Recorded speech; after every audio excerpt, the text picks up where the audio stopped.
Meus queridos irmãos, que a paz do Senhor nos envolva a todos nesta noite. Quando Jesus perguntou para Pedro quantas vezes nós deveríamos perdoar a quem nos tem ofendido, o Pedro fez uma elucubração mental muito rápida, percebendo a seriedade com que Jesus tratava do assunto e pensando que a lei do Torá mandava que se perdoasse 3 vezes por dia, ele resolveu dar uma duplicada e acrescentar mais uma vez. E disse para Jesus: Senhor, 7 vezes? Então Jesus: não, Pedro, não 7 vezes, mas 70 vezes 7. 490 vezes deve acontecer o perdão num dia. Isso significa que o perdão é incondicional. Nós devemos perdoar sempre aquele que nos ofende, sob qualquer forma. Porque o perdão, segundo os Espíritos, só existe para valer quando nós esquecemos a ofensa. Mas não esquecimento cerebral. Porque para nós esquecermos a nossa ofensa, ou alguém que nos ofendeu, ou um fato desagradável que nos molestou, nós precisamos ter uma doença mental que nos impossibilite de reflexionar, de lembrar do fato. Mas o esquecimento que a espiritualidade faz referência é o esquecimento celular. Ou seja, quando nós lembrarmos do fato e as nossas células não reagirem de uma maneira negativa, tipo, aquela dorzinha que dá no peito, aquele frio que dá na barriga, aquela pressão que dá na cabeça, ou outra manifestação qualquer de desagrado, ao lembrar do fato que nos molestou. Pelo contrário, seria muito interessante que quando nós lembrarmos de alguma coisa ou de alguém que nos aborreceu, e termos a consciência de que nós já o perdoamos, o nosso devedor, e que até oramos por ele, e isso nos dá uma satisfação tão grande, que ao lembrar do fato, nós sentimos uma coisa muito gostosa, que vibra através das nossas células, da liberação dos hormônios dentro de nós, trazendo um conforto e uma homeostase psíquica e espiritual. Porque quando nós perdoamos, nós estamos profilaticamente estabelecendo um bem-estar físico, orgânico, psicológico e espiritual. Quando nós não perdoamos, nós passamos a sentir alguma coisa muito desagradável. E além do que, nós vamos alimentar na pessoa que nos agrediu de alguma forma, também um sentimento contrário àquilo que nós estamos emitindo para esta pessoa. E por consequência, essa sintonia vibratória vai fazer com que aquela vibração volte canalizada para nós. E muitas das vezes vamos ser obsediados por essas criaturas quando elas não nos perdoam e, encarnadas ainda, podem nos obsediar, e quando desencarnadas, na invisibilidade, na erraticidade, ou seja, no plano espiritual, mais liberdade tem de nos agredir através do processo obsessivo. Então, se nós quisermos viver uma vida plena, tranquila, harmoniosa, nós temos que pensar incondicionalmente em perdoar a quem nos tem ofendido. Manuel Filomeno de Miranda escreveu uma obra muito bonita chamada Grilhões Partidos, pelas mãos de Divaldo Pereira Franco. E nesta obra ele relata um fato ocorrido cerca de 1950, 1960, nessa década, lá em Copacabana, na Avenida Atlântica, no Rio de Janeiro. O coronel Constâncio de Medeiros Santa Maria e a dona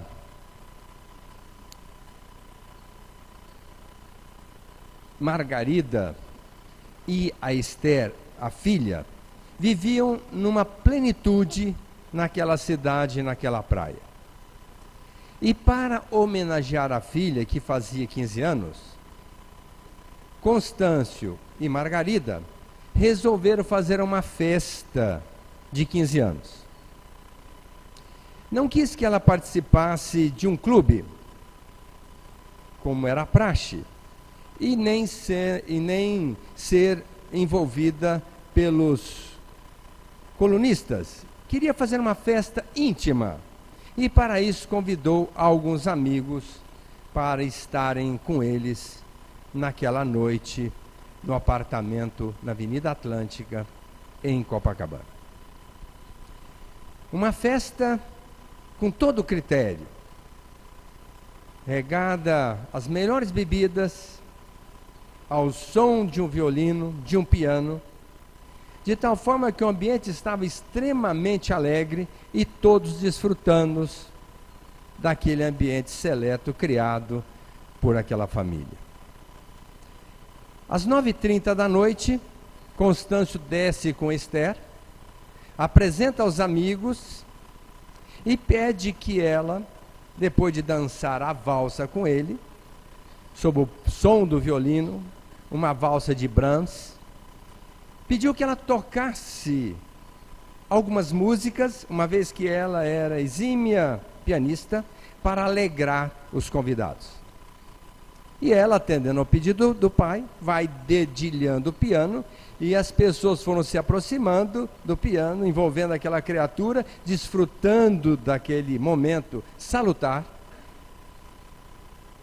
para que o pai pudesse, nesse momento, estar conversando com os amigos. Quando o pai volta para envolver a filha, ela se levanta do piano, olhos esbugalhados, uma fisionomia de ódio, se encaminha para o pai e lhe dá 2 bofetadas na face. O pai, sem saber o que estava acontecendo, mediante a vergonha e o clima criado, revidou a agressão à sua filha. E ela, naquele momento, vociferou contra o pai, começou a gritar. Havia um médico amigo, recolheu a moça no quarto, fez uma sedação, e nem com a sedação ela dormiu aquela noite. Os convidados foram embora, e o pai e a mãe não dormiram, junto com o médico que assistia aquela criatura naquele ambiente. No outro dia, médico procurou um outro colega, psiquiatra, pediu que ele assistisse aquela moça, medicou-a durante 3 dias, e ela não voltou à lucidez, e ele recomendou que ela fosse levada a uma clínica psiquiátrica. E ali, ela, embora tratada, não obteve nenhuma melhora. E a cada dia experimentava uma piora. O pai nem podia visitá-la, porque todas as vezes que ele ia ao hospital, ela piorava muito. E sentindo a sua presença, queria agredi-lo, de alguma forma, ou verbal ou fisicamente. Com isto, o médico impediu que o pai viesse a visitá-lo. Criou um clima muito difícil, a ponto do coronel dizer que se ela não melhorasse, ele preferia morrer, nem que fosse às expensas de um suicídio. Mas não suportaria ver aquela filha naquela condição. Até que dias depois ele foi convidado para uma festa em que ele seria homenageado como coronel do exército, uma vez que na última Grande Guerra, 1945, ele participou da Guerra da Itália como brasileiro, à frente do exército brasileiro naquele local. E ele e mais outros amigos seriam homenageados naquela noite e ele não poderia deixar de comparecer, apesar da sua vontade de ficar em casa, curtindo aquela soledade, aquela tristeza. Não tinha clima nenhum para aquela festa, mas não tendo como deixar de comparecer, ele o fez, acompanhado de Dona Margarida. Chegando lá, meio à festa, ele encontra com Epaminondas, um amigo, Epaminondas Sobreiro, que era um amigo do coração, que inclusive estava na festa da filha, e ele toma a frente e pergunta para Constâncio: como vai Esther? Ele disse: olha, podemos sair um pouco? Sim, saíram daquele ambiente, daquele clube, ficaram num jardim em volta, e ele pôde desabafar, porque ele não tinha com quem conversar, a não ser com sua esposa, uma vez que já não tinha nem clima mais para conversar com ela, tamanha tristeza que envolvia aquele casal. E ele conversou longamente com aquele amigo, chorou, lacrimejou, debruçou-se no ombro amigo, e Epaminondas disse assim: vamos voltar para o ambiente. Depois nós continuaremos esta conversa, porque certamente eles estão lá dentro esperando por nós. Terminada a festa, participaram da melhor maneira possível, e Epaminondas disse para o amigo: vai com a Margarida à minha casa, porque certamente Mercedes gostaria muito de conversar com ela, e eu com você. Vão jantar. Vão à minha casa, para nós podermos conversar longamente sobre esse assunto, que eu quero crer está molestando muito a vida de vocês. Logicamente, o amigo agradecido, aprazaram o encontro e se encaminharam para o cumprimento daquele dever. Chegando lá, Epaminondas recebe o amigo e apresenta um outro amigo que estava presente, o tenente-coronel chamado Joel. E disse: olha, Constâncio, eu convidei aqui o Joel, porque ele é um amigo, e vai participar conosco do nosso jantar. Na verdade, o coronel Constâncio ficou muito frustrado, porque ele pensou: como nós iremos conversar a respeito de um caso tão delicado, que é o caso da minha filha, na presença de um estranho? Mas o anfitrião tomou aquela medida, ele não tinha como modificar o esquema, disse: não, tudo bem, ótimo. E jantaram, não conversaram sobre o assunto, e na hora de servir o café, a dona Mercedes convidou a ambos que ficassem numa varanda fora da casa para tomar o café. E ali, Epaminondas, tomando a frente, disse para Constâncio: olha, eu tive um problema muito grave com meu filho Giórgio, que, a bem da verdade, teve um processo obsessivo espiritual. E, portanto, eu queria dizer que nós poderíamos contar com a mediunidade do Joel, que muito me ajudou na recuperação dessa criatura, e de tal forma que ele também poderá nos ajudar na recuperação de Esther. Mas, Epaminondas, outro dia foi uma moça na minha casa, por nome de Rosângela, e disse que era uma enfermeira, jovem ainda, que estava cuidando da minha filha. E vendo-a sofrendo daquela forma, ela achou por bem ir até a minha casa para me consolar, dizendo que estabeleceu um clima de afinidade com ela e que estava tratando-a com muito carinho. E, portanto, que eu ficasse tranquilo com a minha esposa, que até estava orando por ela, e me sugeriu que eu participasse de uma reunião espírita para libertar aquela criatura que possivelmente estivesse sob o jugo de um espírito obsessor. E eu até, confesso a você, eu sou católico, mas sou cético, eu não acredito muito nisso, e até mandei que ela fosse embora, que não nos perturbasse, porque não acreditava em bruxaria. Eu fui até um pouco rude, e ela saiu, percebi um pouco decepcionada, e ela foi embora. E agora eu tenho que ser honesto com você, eu não acredito nisso.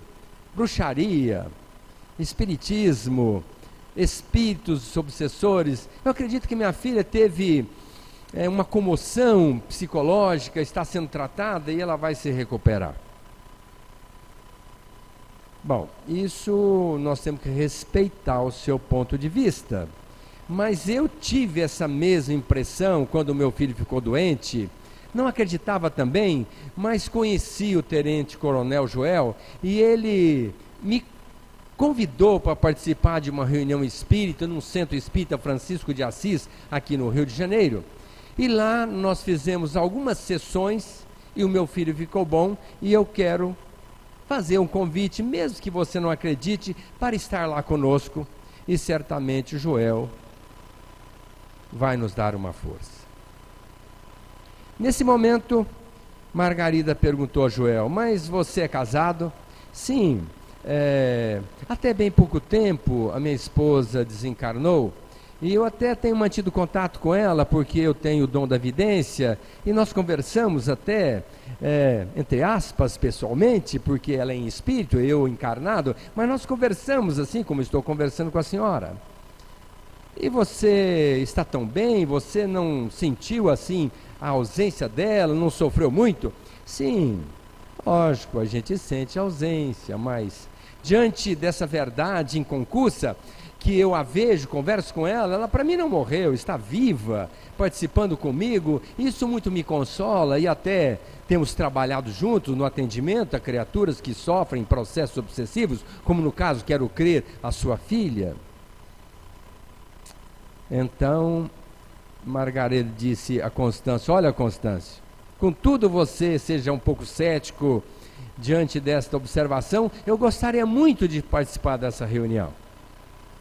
E ele fazendo assim um raciocínio rápido, atendendo a esposa, como sempre o marido sempre obedece à mulher, ela disse em tom incisivo, e ele disse, tudo bem, então vamos participar da reunião. E eles até facultaram, a primeira reunião podemos fazer na casa de vocês, fazendo uma oração, um culto do Evangelho no lar. Então, se vocês concordarem, nós iremos lá. Ah, tudo bem. Então, na data estimada, determinada, lá foram Dr. Gilvan, que na casa dele, a Rosângela, que foi fazer visita para o casal, residia uma vez que ela ficou órfã, e ela era babá da sua neta, então ficava na casa do avô da criança, que era um pediatra lá do Rio de Janeiro, que era também trabalhador da doutrina. Foi Rosângela também, que era médium daquela casa. Joel, o nosso Epaminondas, com a sua esposa Mercedes, na casa do Constâncio e Dona Margarida. E ali, começando a reunião, fizeram uma prece e Dr. Bezerra de Menezes, incorporado, entre aspas, usando a mediunidade de Rosângela, disse que estaria cuidando da filha Esther, que eles devessem comparecer à casa espírita. E então, depois de terminada a reunião, aquele casal se sentiu encorajado, até muito confortado com aquela comunicação de Dr. Bezerra de Menezes, prometendo comparecer na casa espírita. E ali efetuou a primeira reunião espírita desobsessiva para cuidar de Esther. E no exato momento, Joel fica mediunizado de um homem que estava muito irado, com raiva diretamente canalizada para Constâncio, dizendo que ele o havia prejudicado por demais E que, se ele quisesse saber quem ele era, bastava ele lembrar da guerra de um soldado raso que tinha apelido de baiano. Certamente, se falasse o seu nome, que era Matias, Constâncio, meio a muitos soldados, não lembraria daquela figura. Mas ele fez questão de se identificar com o baiano para lembrar Constâncio que o havia agredido violentamente na sua maneira de interpretar. Terminada a reunião, Matias apenas disse isso, que o odiava, que estava obsediando a sua filha, que naquele momento da festa ele se aproximou dela, colocou a mão nela, e ela aceitou aquele toque, aquela comunicação, e começou a atender ao seu comando, e diante daquele ódio que Matias tinha pelo Constâncio, ele fez com que ela se conduzisse para a frente do pai e o agredisse violentamente, uma vez que ele já tinha feito isso espiritualmente, mas Constâncio não tinha sentido aquela presença.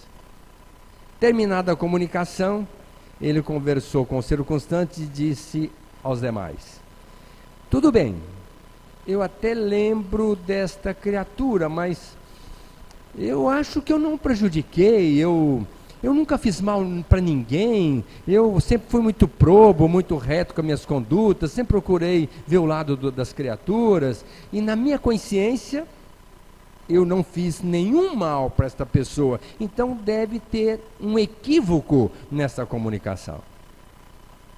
Mas, vamos aguardar.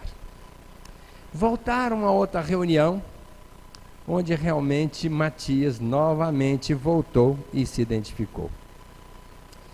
Você disse que não lembra que você me prejudicou, mas eu vou lembrá-lo. Você se lembra que eu cheguei para você, aliás, até eu admirava muito como coronel, a sua postura, a sua dedicação, você conduzia os seus soldados, e eu até me senti no direito de fazer um pedido. Eu tinha tido um sonho à noite, muito claro, que eu iria morrer naquela noite, naquele momento. E que você me criasse um outro cargo, uma outra função em algum outro lugar, mas que não me levasse para a frente de batalha, porque eu já sabia que eu iria morrer. E você respondeu laconicamente: nós estamos aqui para morrer pela pátria. Então, você tem que ir para o fronte de batalha. Tudo bem. Mas eu sou arrimo de família. Eu tenho a minha mãe e a minha irmã que moram em Salvador, na Bahia. E eu não tenho quem cuide delas. E eu sempre mando o dinheiro que eu ganho para atendê-las. E se eu morrer, elas vão ficar à míngua. A menos que o senhor se incumba de cuidar destas criaturas que são meus familiares. Não, tudo bem, me dê o endereço, me dê o nome, tudo direitinho, se isto acontecer, eu vou cuidar delas. Mas, infelizmente, você não cuidou. Você nunca se dignificou, nem querer saber quem eram essas criaturas. E quando eu me vi, entre aspas, morto, vivo, morto, não sabia o que estava acontecendo comigo, veio à minha mente se eu estaria vivo ou morto, e o que seria das minhas criaturas, a minha irmã e minha mãe. E naquele momento eu me vi arremetido para a cidade de Salvador. E cheguei lá, encontrei a minha irmã num prostíbulo. Muitos anos se passaram sem que eu me desse conta de que estava vivo ou morto. Era uma confusão na minha cabeça, mas no momento em que eu pensei fortemente nelas, eu me vi no prostíbulo, e a minha irmã, quando me viu, assustou muito, porque eu a chamei pelo nome e ela me viu, se assustou, saiu correndo, e eu não pude fazer nada por ela.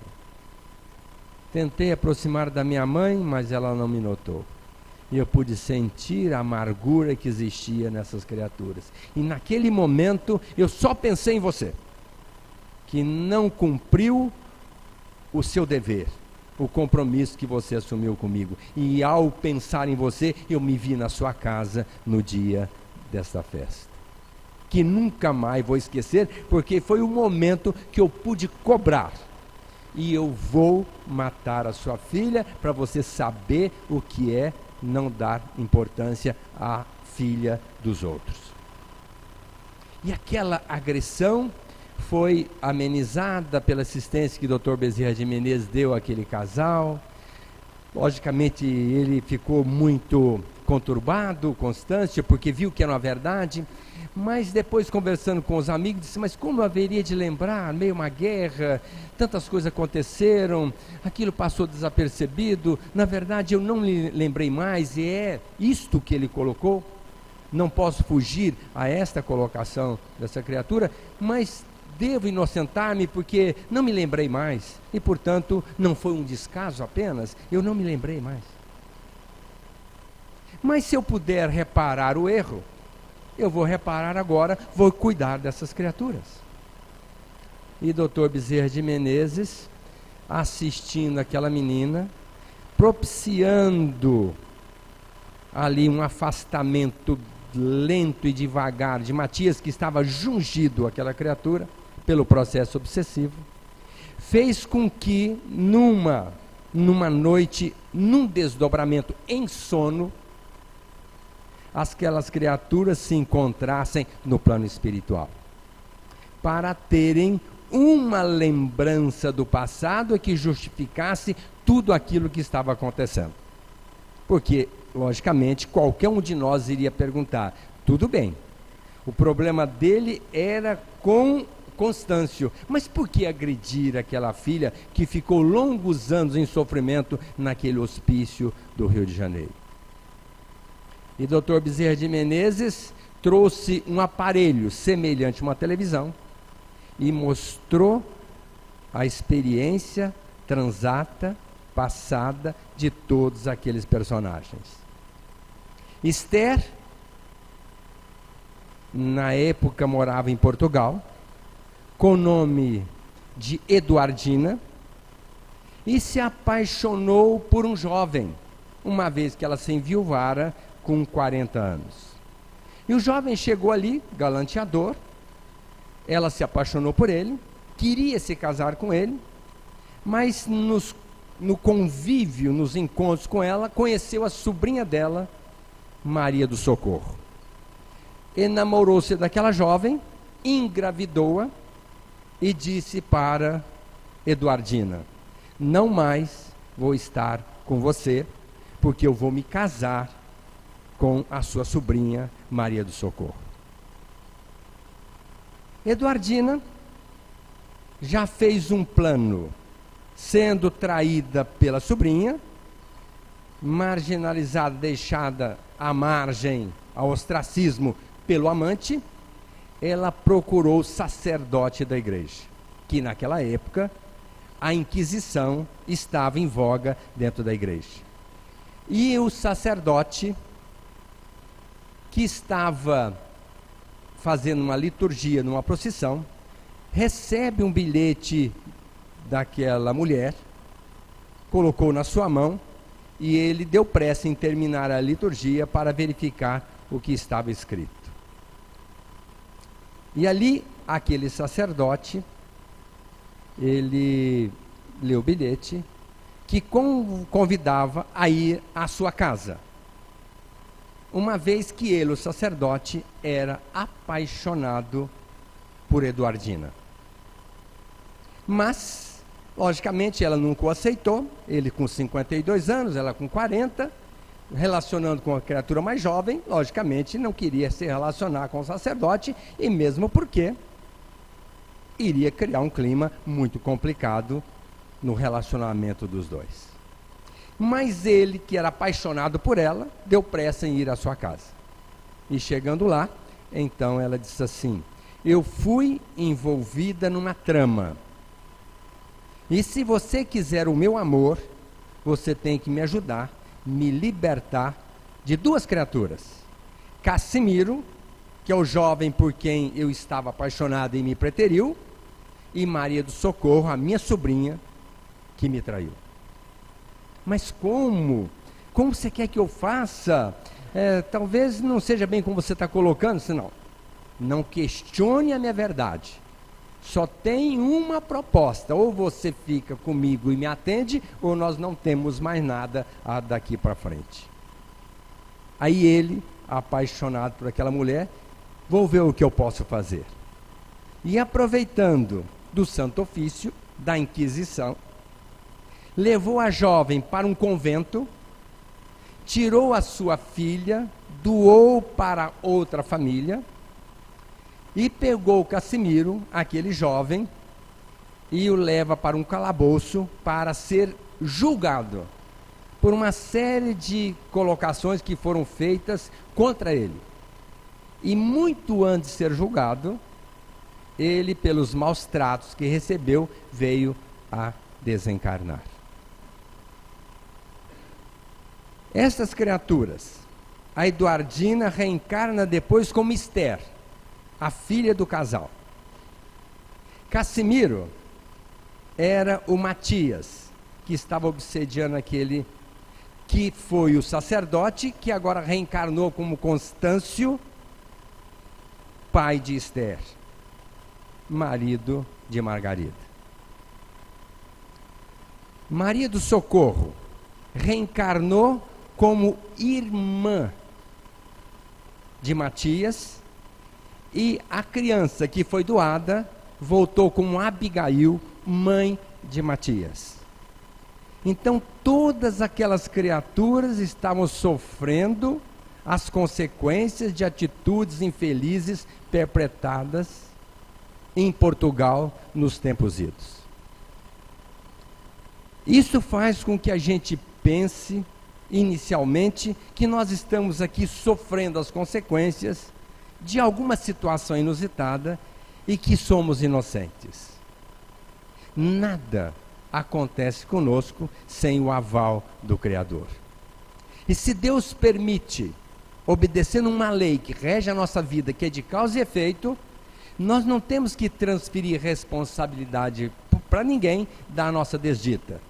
Se temos limitações, temos sofrimentos, temos situações indesejáveis, é por conta de atitudes infelizes que nós nos permitimos no passado. Muitas das vezes, a criatura é obsediada quase todos os dias, só não é dominada pelo obsessor porque tem méritos, tem assistência espiritual, tem um anjo da guarda, tem uma sintonia muito boa, mas, via de regra, muitas das vezes somos obsediados pelos encarnados e pelos desencarnados. Se vamos cair em obsessão, é por conta da nossa atitude, feliz ou infeliz. E quando uma pessoa está obsediada, via de regra, o tratamento inicial é médico, um tratamento terapêutico, em que o psiquiatra vai medicar. Mas muitas das vezes a medicação não é suficiente. Hoje, para algumas falências mentais, já existe a eletrochoque terapia, que está até em voga nos dias de hoje. Em 1933, iniciou-se, Seikel, a chamada convulsoterapia, que era a injeção de uma substância acompanhada de insulina. Dava uma alteração cerebral, a pessoa caía no esquecimento e voltava, às vezes, recobrando a sua consciência. Um pouco depois, Bini, Carlotti, estudando o assunto, desenvolveram a eletrochoque terapia em 1937. Abandonada pelo tempo, porque na época não tinha anestesia geral, mas hoje muitos terapeutas já usam essa técnica com anestesia geral, devolvendo a integridade psicológica, em parte, para o doente mental. Agora, a terapia, além da medicação, o médico tem que ter um pouco de amor para com o paciente. Porque não é só a terapia do remédio.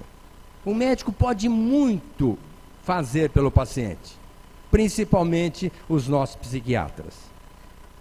Felipe Pinel, em 1793, ele libertou todos os doentes de uma clínica chamada L'Hospice de la Bicêtre, na França, e foi questionado pelos amigos: mas como você vai soltar essas criaturas? Estão subjugadas, amarradas, são doentes. Ele falou: já não vão ser curadas mesmo, já estão condenados? Então pelo menos vão receber meu amor, eu vou tratá-los com dignidade. E os libertou no pátio e começou a atender cada um com seu amor, obtendo resultados maravilhosos, muito diferentes daqueles até então pela medicação, prendendo as criaturas, recluindo-as em determinados cárceres, em determinadas celas. E hoje nós sabemos que muitas das vezes a terapia, não só médica, mas espiritual, ajuda muito na recuperação da pessoa que é doente mental. Como, por exemplo, a oração. Quando nós oramos por uma criatura doente, nós conseguimos coisas fantásticas que nós duvidamos. Duvidamos porque não fazemos. Porque se nós soubéssemos, tivéssemos a certeza, nós estaríamos fazendo todos os dias. Orando pelos doentes, quais sejam, principalmente os doentes mentais. E quando nós oramos, nós entramos em sintonia com a espiritualidade superior.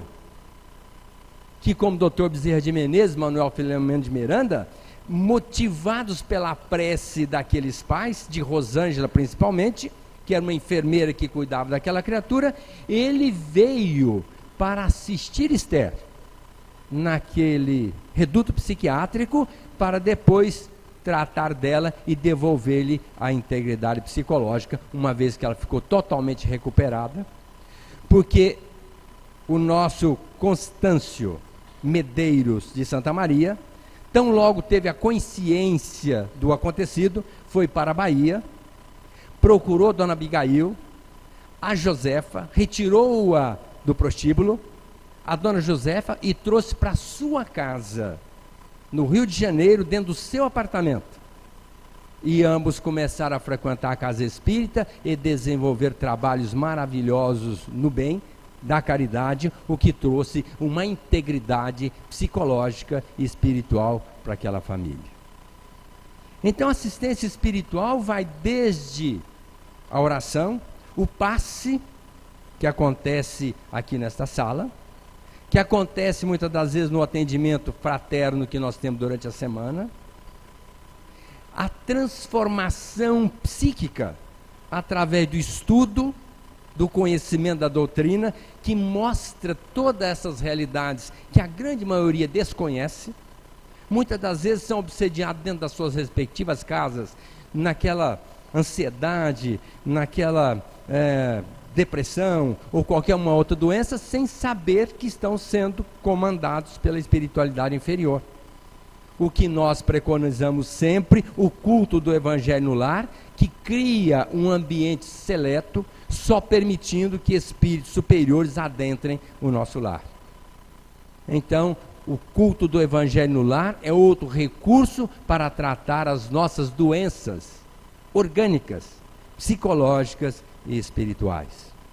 A leitura, o entendimento, o estudo do Evangelho, das obras espíritas, para nós entendermos a importância da vida para nós.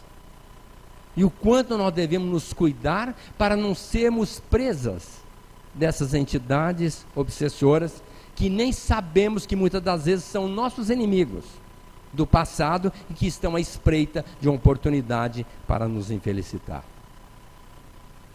Um outro recurso muito importante é o trabalho caritativo. Fazer um trabalho no bem. Diz André Luiz que merecimento espiritual está na ajuda aos outros. Vou lembrar a mãe de Eurípides Barçanufo, que tinha convulsão propiciada por um espírito obsessor. Eurípides foi fazer medicina no Rio de Janeiro para curá-la, mas ao sair da sua casa, ela convulsionou e ele demoveu a ideia e continuou em casa tentando curá-la de outra forma. Estudou homeopatia, medicou-a, não deu certo. Até que um dia ele se torna espírita e o pai, Mojico, diz para Meca, a mãe, que fosse até a casa espírita tirar o filho daquele processo obsessivo daqueles espíritos demoníacos, porque ele é presidente da ordem vicentina da Igreja Católica e se transformou em espírita, que ela fosse tirá-lo daquela situação constrangedora. E ela foi até lá. Meu filho, o que você está fazendo? Deixou seu cargo para mexer com o espírito. Meu filho, não faça isso. Mãe, a senhora sabe o que é o espiritismo? Sim, meu filho, que eu saiba é coisa do capeta, do demônio, mais ou menos assim. Minha mãe, deixe-me explicar. E deu uma aula para ela sobre espiritismo. E ela volta para casa. O Mojico diz para ela: ei, Meca, resolveu o problema do nosso filho? Ele disse: não só não resolvi, como eu sou espírita a partir de agora. E começou a trabalhar com ele, na casa espírita, ajudando. E lá, por entre linhas, numa comunicação mediúnica, o espírito disse assim: quem provoca as convulsões em você sou eu. Você me prejudicou muito no passado e eu quero matá-la, trazê-la para cá, para eu cobrar regiamente o que você me fez. Passado um tempo, ela trabalhando na casa, ele comunica de novo: ó, você não pensa que eu mudei de ideia não, mas você tem assim umas criaturas que estão te protegendo, estão me atrapalhando, então as convulsões não são frequentes, mas não pensa que eu mudei de ideia.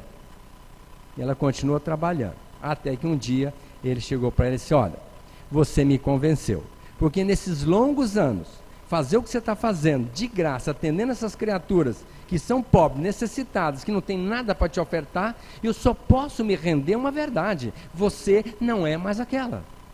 E a partir de agora, não só não vou lhe provocar as convulsões, como eu vou ajudar você no seu trabalho. Então veja o que é o trabalho no bem. Além da gente adquirir o mérito, a gente também adquire a graça da espiritualidade, que advoga a nossa causa e vai trabalhar a nosso favor. E eu posso dizer que nós todos somos obsediados. Se não tem obsessão de lá para cá, tem a auto-obsessão. Quantas vezes nós dizemos para nós mesmos: essa minha vida não vale nada, eu sou infeliz, comigo nada dá certo. O que é isso? Uma auto-obsessão. Nós estamos nos obsediando. Quando uma pessoa, às vezes, também encarnada, nos coloca uma situação que nos leva a ficarmos aborrecidos, magoados e até com a proposta de vingança, estão nos obsediando. Então nós precisamos ficar muito cuidadosos. Tanto é que Jesus foi claro: vigiai e orai, para não cair em tentação. Ele não disse para não ser tentados, é para não cair. E o que é a vigília? É o que eu estou pensando, o que eu estou falando e o que eu estou fazendo. Se é uma coisa muito boa, que continuemos, mas se for uma coisa ruim, que fiquemos muito vigis. E tenhamos a certeza que a grande problemática nossa, quase sempre, é a falta de perdão. Então que abramos nosso coração, usemos a proposta de Gandhi, quando ele disse assim: nós não devemos perdoar ninguém, porque nós não devemos nos sentir ofendidos a ponto de ter que perdoar. Então não vamos canalizar nossa vibração em tom de vingança mediante uma atitude infeliz de alguém. Pelo contrário, vamos entender que nós teríamos que passar por aquela experiência para a gente aprender mais a humildade, a paciência, a tolerância, a abnegação, a indulgência e todas as outras virtudes. E para finalizar, ouçamos a recomendação de Maria Dolores, quando ela disse assim: escuta, alma querida e boa, se alguém te fere, perdoa, nas lutas que vêm e vão. Ofensa às vezes na vida vem da lágrima esquecida sob forma de agressão. Nas áreas do pensamento, sem queixas e sem consultas, existem dores ocultas e estrada que ninguém vê. Vemos certos ofensores que espalham pedras em bando, trazendo o peito sangrando, nem ele sabe o porquê. Esse carrega consigo uma enfermidade obscura, aquele guarda a altura de uma afeição infeliz, ou outro procura esconder uma rebeldia tenaz, mas não sabe o que faz, nem pondera o que diz. Outros surgem doce face, por vezes é quem mais amas, mas traz por dentro o peito em chamas, nem disfarça a tua dor. Portanto, a pessoa que se aparece repontada nessa dor é a criatura que no deserto está carente de amor. Nós, do outro lado da vida, buscando luzes supremas, atravessamos problemas, exame de amor e paz. Alma querida, ofensor, na senda de cada dia, é um teste que Deus te envia para saber como estás. Muita paz.